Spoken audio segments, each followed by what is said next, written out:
What's up guys, it's your boy Endymion, here with yet another video. So I recently released a sort of hot take on the Pokemon Diamond and Pearl remakes, and I kind of wanted to further explain how Nintendo and Game Freak especially have become frustratingly complacent with some of their games. As we all know, the Diamond and Pearl remakes got announced, and they look like mobile games. It's baffling because Nintendo is clearly capable of so much more, and their current console, the Switch, is a surprisingly powerful little piece of hardware. I mean, this little guy can power experiences like Xenoblade Chronicles 2, which looks great. But when it comes to Pokemon, I think, and I'll say it bluntly, we the fans need to send a message to Nintendo and Game Freak that this minimal effort does not mean they should be able to reap the maximum rewards. For years, companies have tried to do the bare minimum and phone it in with game releases because they know their established franchises will sell millions on name alone. A good example is actually Activision with the Call of Duty franchise. Activision used to sell fans map packs that featured, well, new maps to play on that were wildly overpriced. These maps and season passes did nothing for the fan base but alienate and segregate the player base by who had access to what content basically. You didn't buy the $15 to $20 map pack or $40 to $50 season pass?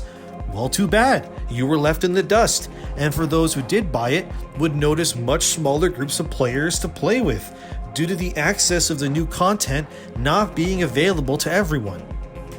Fast forward to today, and with Modern Warfare and Cold War, Activision has completely removed this barrier to entry, instead offering free maps, guns, game modes, events, and more to their yearly Call of Duty games, so now the entire player base is no longer alienated and segregated by old Season Pass map pack models.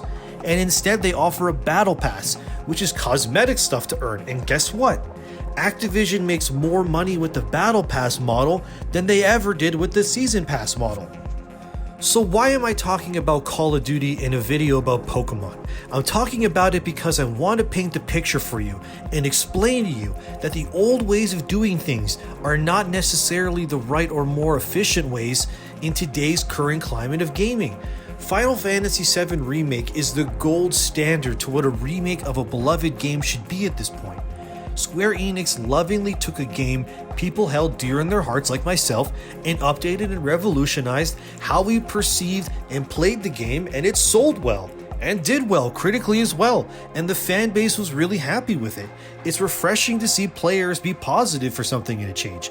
Then I look at Nintendo, and I am just confused by how they do their business and treatment of their properties at times.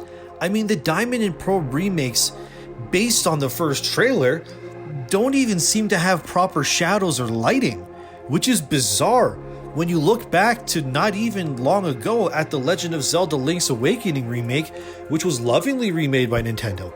Look at the shadows, the detail, everything. It's still Link's Awakening, yes, but it feels fresh and looks new to boot.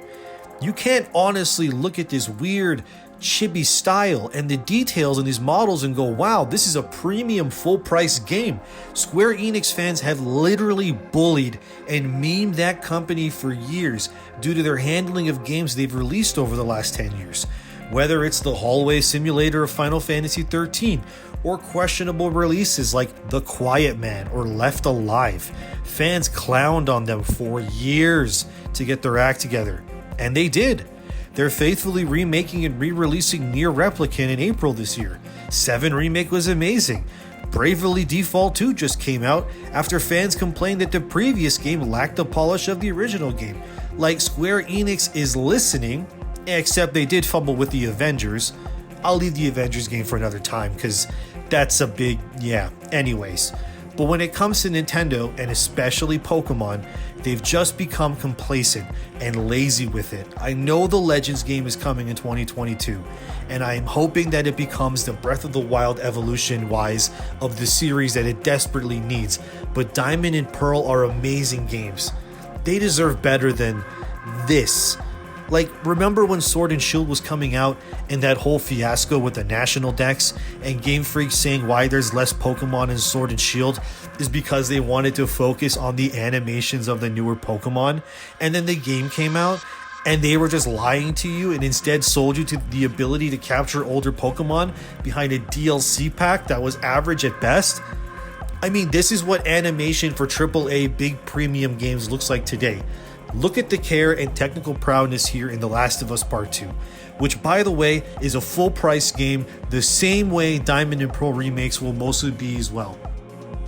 And here's the animation, and I use that term lightly, of Pokemon Sword, released just recently by Nintendo, a AAA big behemoth of a game company with vast resources that sells their biggest games at the same premium prices as The Last of Us Part 2, 7 Remake, and so on. Like, really? Really? Someone did this animation and went, oh hell yeah, that's the stuff right there. Look, I'm making these videos because I'm a Nintendo fan myself. I've been playing Nintendo games since 1998.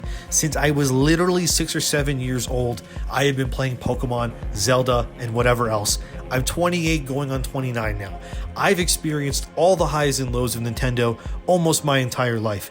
And it's time to say that enough is enough. They can't keep getting away with this. I wouldn't be complaining nearly as much if, say, these remakes and low quality efforts by Nintendo were being released at budget prices like, say, $30 new. But they won't be. We know they won't be. They're gonna be released at full price. I mean, for God's sakes, Nintendo just announced Skyward Sword is coming to the Switch, and that it'll use motion controls again. They still haven't even figured out a viable fix to Joy-Con drift. And they're gonna now re-release Skyward Sword HD, and it looks better by like a bit. It looks sharper, sure, but like the ground textures and stuff are still old and weird looking. Such marginal upgrades are made, and the price must surely be marginal too. Nope, it's full price. Like, Nintendo, come on, read the room, man. This is so frustrating and baffling. And the most annoying part is no matter what I say or do with any video, these games with minimal effort will be rewarded handsomely by the fan base. And the cycle will repeat anew. Nothing will change. Maybe minimal at best, because there's as many defenders of Nintendo's lax practices as there are people who want Nintendo to evolve and catch up with the rest of the gaming industry titans in terms of their efforts of remastering or remaking. Like Ratchet Clank by Insomniac Games got remade in 2016, and it's a quantum leap in terms of how much better looking and how much better it plays than the original. This is a remake, a true-to-form remake of a classic. Now look at Diamond and Pearl. I don't know what else I can say about this, man. Just look at it. The only way for things to change is if you, the fan, vote with your wallet. Like I said in my other video, we need to tell Nintendo that this is not okay. I mean, look at the Spider-Man remaster Insomniac did for PlayStation 5. Completely remade some of the models. There's ray tracing, 60 frames per second, reflections, the detail, the haptic feedback of the controller, so on and so forth, and they released it at a cheaper price than it was originally. This is a full price remake. Cheaper remaster upgrade? Full price remake. I mean, what do I need to say anymore, really? Anyways, that's the video. Hope you enjoyed it. And remember, I don't hate Nintendo. I love their games. I grew up on them, and I just want them to be the legendary developer publisher I know they can be, and put out some banging efforts on their beloved franchises.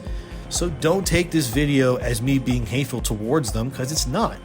I'll yell and complain about any company I like if they begin to become idiots.